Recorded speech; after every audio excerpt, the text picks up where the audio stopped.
bring in Kellyanne Conway, Senior Advisor to the President, Senior Counsel, I should say. Kellyanne, how are you? Good morning and welcome back here to Bill. America's Newsroom. How concerned? Always a pleasure. Nancy Pelosi, Chuck Schumer, it starts in about 90 minutes, about 2 hours from now. How concerned is the White House about a shutdown? Well, look, border security is national security. The president's first and primary duty is to keep the American citizenry safe, and he's trying to do that here. I like what Kevin reminded us, your colleague Kevin Quirk, that in 2006 we had something called the Secure Fences Act. Let me go through some of the 26 Democratic senators who voted for that 12 short years ago. Senator Chuck Schumer, Senator Hillary Clinton, Senator Joe Biden, Senator Barack Obama. When politics weren't involved and national security and border security were on their minds, they did the right thing, and we hope they'll do the right thing here. The Democrats have a central question in front of them, Bill. Do they want to keep the government open, or do they want to keep the borders open?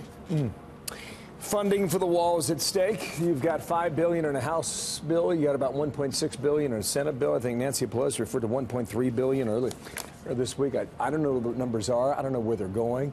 But what gives on this today? Look, the House bill with the $5 billion is more in line with what the president has asked for. And it's not just a wall. It's not just a physical wall. It is the wall plus. And the president's 3 tweets this morning reflected that.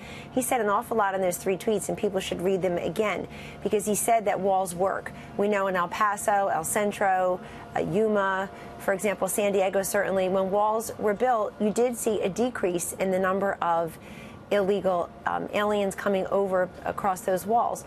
The president has also made a legacy issue and a huge priority of his administration, Bill, stopping the flow of drugs over our southern border. It is literally poisoning and killing 72,000 Americans a year, and so much of that flows through the southern border. So it's not just about the people, it's about the poison coming into our communities. Under this president's leadership, the apprehensions of gang members, the seizures of fentanyl and other deadly drugs are way up. And so his methods are working.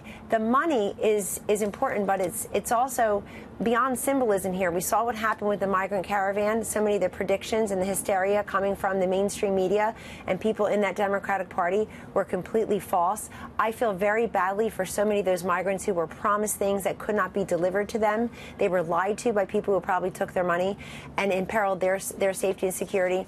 But this president is willing to work across the aisle with Leader Schumer and with guest Speaker Pelosi, but she's also got a critical decision to make.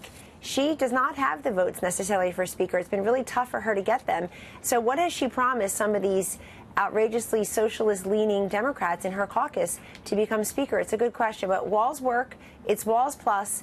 And it's also border security is national security. Central question. The president wants to close the borders and keep the government open. Okay. The question for the Democrats that's do they agree? Position. Got it. These waters run deep at that meeting today. I want to move to a couple other things while I've got you here.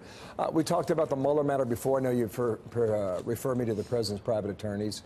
I'm not going to ask you in a legal sense here, Kellyanne, because I don't think that this is the proper forum to get an appropriate answer.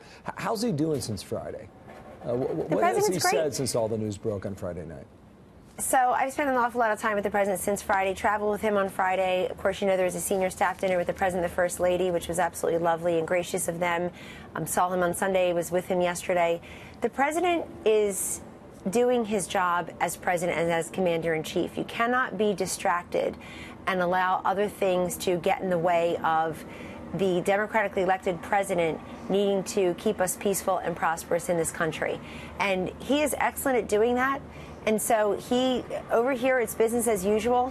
He knows that we've got a lot going on in the lame duck session. You saw the Farm Bill went to conference yesterday. You saw Studying Purdue, our Secretary of Agriculture, saying that it's a positive step forward for the certainty for our farmers, for agricultural innovation, research and development. Wishes there had been more on the work requirements and forest management, but this is a good thing to build on.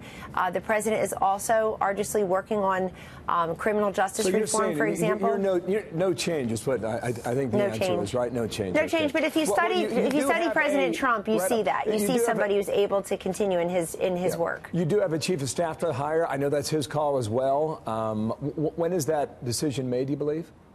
That's up to the president. And when the president tweeted out today, there are about 10 people being considered and vying. What's he looking for in that job?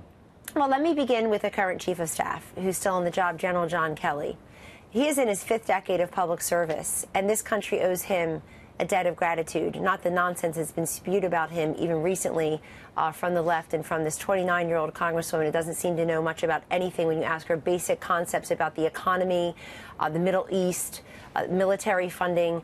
Really embarrassing. And for her to even use a slur against him yesterday, and I won't repeat her name or the slur, but let me stand up for General John Kelly. He's done a magnificent job for this country for almost 50 years.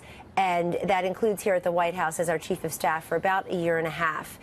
Before that, Secretary of Homeland Security from day one of this administration. And before that, a four-star general and a gold star dad. And we all owe him a debt of gratitude. He will stay on the job through January 2nd, at least. And I think there will be a very peaceful and pragmatic transition to the next chief of staff. Okay. But the president has many people who want to serve here. Could he stay past the 2nd of January? Would that be something the president would want? That's up to the president, and that's up to the chief of staff, General John Kelly, certainly. I know they both love this country and want there to be a transition to the next leader here. But I want to say something about the role of chief of staff because it doesn't get covered enough. People focus way too much on the chief part, the person who's with the principal most often, the person who is interfacing with the rest of the cabinet, for example. But the of staff part is also important. And I think General Kelly's done a great job making sure that different meetings were staffed, making sure that the staff knew what was happening at all times. And so the chief part is important, but the of staff part is very important as well. There are many people working on this complex and throughout the administration. Let's stay in contact. But he needs somebody who he trusts and who is loyal to the country. Right now. I'm out of time, but thank you for yours, and I hope you come back soon. Thank you. Okay, Kellyanne Conway, thank you. We'll see when that call is made. Thank you very much.